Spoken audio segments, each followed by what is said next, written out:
Spooky Buzz back with another video. So y'all, Lisa Raye did this interview with Carlos King, which was a great interview. Shout out to Carlos King on YouTube for this interview. But she was telling some things, honey. Like, I don't know, she was spilling some tea. Uh, what was she trying to say though? Watch this. I'm not gonna sit there and go, oh my God, he said I can have one too. That's for the women that don't know no better. I'm deserving of. You're supposed to. The way that I was reared, I came from a two-part family, a mother and a father, not a single parent. So I saw my mother being the housewife and taking care of my father. I saw my father being the one that takes care of the family, you know, the provider, the leader. I saw that. It's all I know. It's all I know. And all I know is that my mother didn't work. Now, I'm a millennial woman, right? So I work and I know how to do both. So give me twofold then. Because you're not lacking anything. You get a bonus. You get both. Teach the girls. I'm here for this. Yeah. So the thing is this. Okay, most women though, if they know their man is cheating, who's powerful, and he has all of this, they stay. They turn a blind eye. Why didn't you stay knowing that he cheated on you? Well, I knew that we both were not 100% in this marriage. You know, I knew that we were feeling our way through. And I knew that he was dealing with wanting me in a different capacity than what I could give him at the time. And so because I had left a relationship before and I was healing and I didn't want him to feel that he was the rebound, but the fact of the matter is that he was, you know, and I was going to give it a good old college try. And that's what both of us agreed to. We agreed to making it what we wanted it to be. So I knew that there was going to be some things that I would have to sweep under the rug, and I was willing to do that. But when it get too much dust under the rug and it becomes a lump in the rug and I may trip over it, then it's like I can't pretend like it's not there because I can't even vacuum it over it, which I wasn't vacuuming anyway, but you know what I mean. But the fact is that, again, I'm not a person that's just going to run. I'm not soft. I'm going to be in it with you. You know what I mean? We're going to take the ups and the downs. You know, I'm not a fair weather friend. I'm not a fair weather wife. It's like, come on, you know. But then when it becomes disrespectful and in your face, it made me say, oh, no, I don't love you that much to go through nothing like this. He was disrespectfully cheating? Mm-hmm. In what way? How did that look for you? Friends. You know, you going out of town with my friends and propositioning people and taking even my male friends and making them, you know, coerce with you. And it's like you putting them in a compromising position because they're my friend. And now you're trying to buy their loyalty and now they're feeling compromised. Like, oh, I want to tell Lisa Raye, but I still want to go out of town to Prague with him, and I still want to ride in the private plane, and I still want to be invited to the party, so I'm just going to plead the fifth and not say anything, and maybe that's it. And it's like, no, you have to remember, I introduced you to him. You're my friend. So I thought, but if we're not friends anymore, then let me know that. Then I know how to play you. But I was thinking that we were cool. We not cool? Just let me know. And I found a lot of that out that made me go, did your ex ever sleep with one of your friends? Mm-hmm. Celebrity friends? Mm-hmm. A lot of them? Mm-hmm. Really? A lot to me is more than one.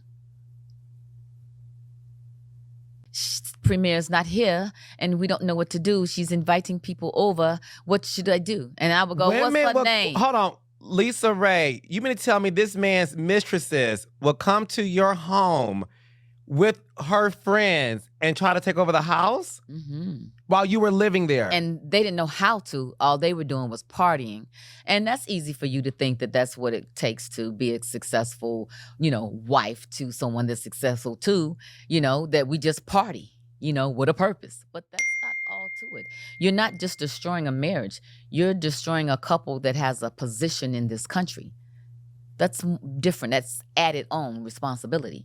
And so with all of my friends and people that knew that I was now this new first lady of this country, when you come over there to seek out my husband or to even be turned on by him or propositioned by him, however way it go, you should do what any rightful person would do and go, oh, I don't want to get in the middle of this. This too much. I made history. I am the first African-American actress to be a first lady. The first actress was Grace Kelly. Mm-hmm. Why would you try to, but it's always us, they try to bring us down. Why would you come in between that and try to destroy that for your opportunity when this opportunity is already new and you've interviewed me before and you knew that I was first lady? You knew what it was, but you came over for the parties anyway. And it's a lot of them that don't really know that I know that he slept with them. When you have pillow talk with someone, he wasn't just my boyfriend. He was my husband. So even though we found our way back to a friendship, it's just that. We're friends.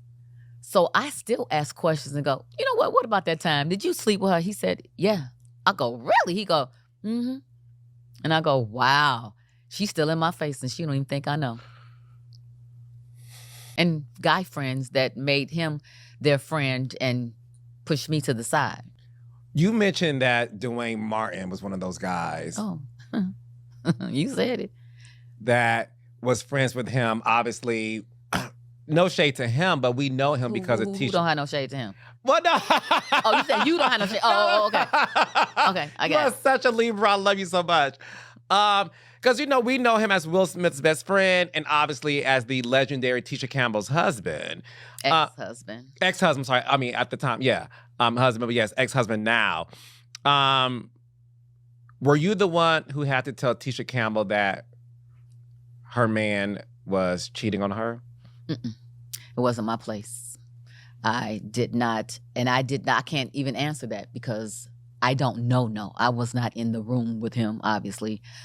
I knew that there was some inappropriate things that was going on, that why he was coming back and forth to Turks, and I couldn't stop him from coming to my house when I would say to him, I no longer want you in the vicinity of me. You and I are no longer friends. You said this to him? Yes. Mm-hmm. And he would still come over anyway? Mm-hmm. In your house? Mm-hmm. My butler said to me, he said, First Lady, Mr. Martin is here. Premier is not here. So should he stay in the big house or do I give him one of the guest homes? And I didn't want to put my butler in the middle. I wanted to say, tell his ass to go home. But, and I said, I didn't even know that he was there, but wrapping my head around that, I'm thinking, why would he be husband when I've mentioned that I no longer want to even see him? So you all got that much business going on that you saying, forget me, that you just gonna have him come anyway. He not staying in the big house, but he's staying in the little house over here, the guest home. But the Like fact that. So that's what I'm saying. They don't play Yeah. that. So the fact that Dwayne would fly all the way to Turks and come into that home and your husband not even there. And that's why I can't respect him, because we had a one-on-one discussion. It was like, what are you doing? My marriage is new. I don't know what you do in your marriage. I don't even know how you conduct your marriage, but whatever it is, leave mine alone. I said this. And for him to just bald-facedly say, hey, if it ain't me, it's going to be somebody. It was like, what? Wow. I was like, okay. Yeah. Yeah. So You dealt for with a me, lot. it's like every time I see him, I just look at him. I saw him at a party. Recently? It was like last year. And he parked in front of me in the valet. And, trying to be the bigger person. I was just like, oh. And I said, maybe we can talk about this, because it's been years, And I said, you want to talk about it? He said, I said, okay. And we kind of just left it like that. Because I don't know what he could possibly say to me. Or maybe, even from then to now, I'm sure that he has grown with his, with his opinion or whatever, or how he handled it. But I'm not so sure that he can ever say anything to me that would make me go, I got it. I understand now why you did that or why you took that position. I don't know what that is. I'm not harboring on it. Obviously, I've moved on with my life and he has too. But again, I'll never forget. And unfortunately, he wasn't the only celebrity male friend of yours who would do this. Because I feel like Michael, my ex-husband, thought that I have a friend now that's in Hollywood. So really, he could replace you because now he can bring me everyone in Hollywood that I need. Do you think Michael used you to get into Hollywood? I don't think that was the plan originally, but it didn't hurt. I was Hollywood. He should have. You know what I mean? Your wife is an actress. So it's like, what can I bring to the table to make us stronger and better? And that's what I had. So I don't think that was a bad thing. Are you and Tisha Campbell still friends? We are. And I understood when she and I were not speaking because that was her husband. And what am I going to say? You think she blamed you? No, not at all. But she was going through her own thing, because when I wasn't speaking to him and I said all kind of things about him publicly, she was upset because it was like, I got kids and my kids are reading all of this and they know you and they knew that you and Dwayne was on the show together. And so they're listening and looking at this and reading this and they're like, oh, maybe she knows something that we don't know about Dad. And I did not think about it that way. I did not. And when she brought it to my attention, I could not do anything but respect it and say, yeah. So when she couldn't speak to me or chose not to speak to me to keep down the peace in her home, I'm sure in whatever other reasons, understood that. And when it was over, she and I got together, we hugged, we talked, and I simply said to her, I know that you were going to take your time to fill out whatever you needed to fill out. And I'm sorry that you're going through what you're going through now, but I'm going to be here as much as you allow me to be. Because as a woman that has been there, done that, and as even a future person that is trying to find love again and doing it again, I knew that she and I would connect. And every now and then she'll send me a text and say, hey, thinking about you, love you, sis. And I feel the same exact way. She was giving you young girls some game. She was telling some truths. She was just laying it all out. But what I meant by what was she trying to say is like the part about Dwayne Martin, they haven't been cool for years. And he's been blasted for a few things. So y'all like, comment, subscribe, support my channel, guys. I'm trying to get this channel up. Let's build this channel. Bye.